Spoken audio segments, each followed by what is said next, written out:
안녕하세요. 나만의 개인 맞춤 법무사 김영종 법무사입니다. 이번 시간에는 개인회생을 신청하시면서 가족들한테 빌렸던 돈, 그리고 친구나 가까운 지인분들한테 빌렸던 돈도 개인회생 채권으로 같이 신청하는 것이 가능한지 이 부분에 대해서 말씀드리려고 합니다.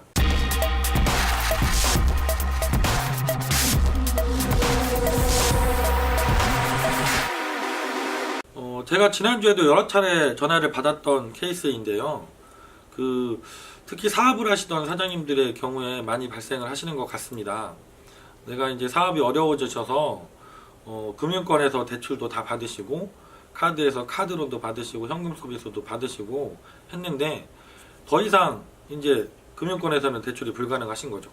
그러다 보면 친인척들한테도 돈을 빌리게 되시고 가까운 친구들한테도 돈을 빌려서 사업자금으로 사용하시거나 이렇게 생활비에 사용하시는 경우들이 많이 계십니다. 그런데 이런 경우에 개인회생을 신청하면서 문제가 될 수 있는 부분이 법원에서 과연 이 최근에 빌렸던 친인척들의 돈, 주변의 지인들의 돈도 개인회생 채권에 포함시켜 주는지, 내가 매달 법원에 납부하는 돈으로 이것도 해결이 가능하신지 이 부분을 전화를 주시는 경우들이 많이 있습니다. 이게 왜 문제가 되는지 먼저 살펴보면, 우리가 이제 개인회생에서 변제금 산정 방법은 정해져 있습니다.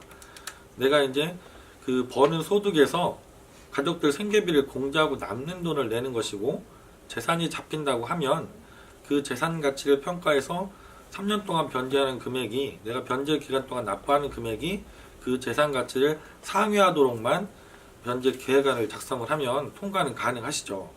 예를 들면 내가 한 달에 법원에 100만 원을 납부하기로 이것저것 요건을 검토해 보니까 나왔다 그러면 대부분은 그 100만 원 범위 안에서 크게 차이가 나지 않는 부분으로 변제 금액이 산정이 돼서 인가 결정을 받게 됐습니다.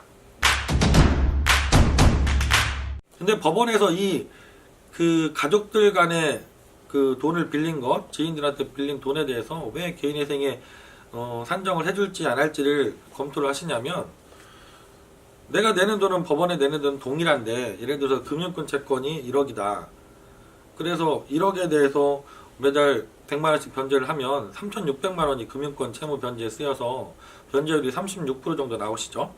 근데 거기에 더해서 내가 가족들한테 빌린 돈, 친구들한테 빌린 돈까지 다 인정을 해서 채권자 목록을 허가해 주니까 그분들 돈도 1억이 된다 그러면 2억이 되죠.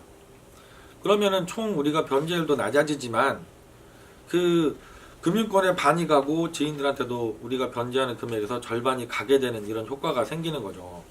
그래서 예전에 이걸 편법적으로 많이 사용했던 부분이기도 합니다. 개인회생을 신청하시면서 변제 금액을 실질적으로 낮출 수 있는 거죠.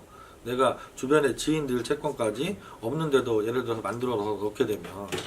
그래서 법원에서는 이걸 어떻게 보정을 하시냐면, 저희가 이제 주변의 지인들, 친인척들 돈도 개인회생 채권에 포함해 달라고 신청을 하게 되면 빌렸던 통장 기록을, 금융 기록을 요구하시고, 그러면은 주변에서 빌렸던 돈도 빌린 돈이니까 이자를 줘왔지 않겠냐, 그동안 이자를 납부해 왔던 내역도 다 제출을 해봐라, 그러면은 인정을 해주겠다, 이렇게 보정을 내시거든요.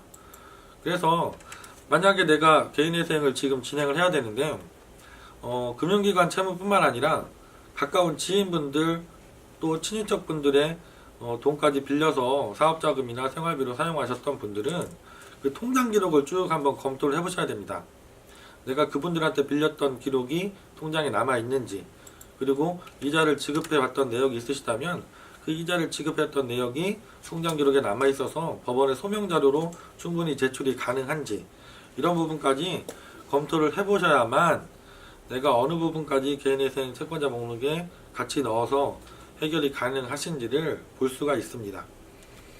이것도 구체적으로 제가 통장 기록을 좀 미리 받아보고 검토를 해드려야 되는 부분이거든요. 그래서 편하게 전화 주시고 내가 판단이 안 선다 이렇게 생각이 드시는 분들은 저한테 통장 내역을 최근 거를 보내주시면 제가 그 부분도 자세하게 검토를 하고 직접 다 상담을 드리고 있으니까요. 전국 어디에 계시든지 전국 모든 법원의 사건을 지난 13년 동안 직접 다 처리해왔던 김영종 법무사입니다. 저에게 편하게 전화 주시면 제가 직접 전화를 바로 받지 못하더라도 직원들한테 메모를 남겨주시면 그날 온 전화는 늦게까지도 다 답을 드리고 있으니까요. 편하게 전화 주시고 기다려 주시면 되겠습니다. 김영준 법무사였습니다. 감사합니다.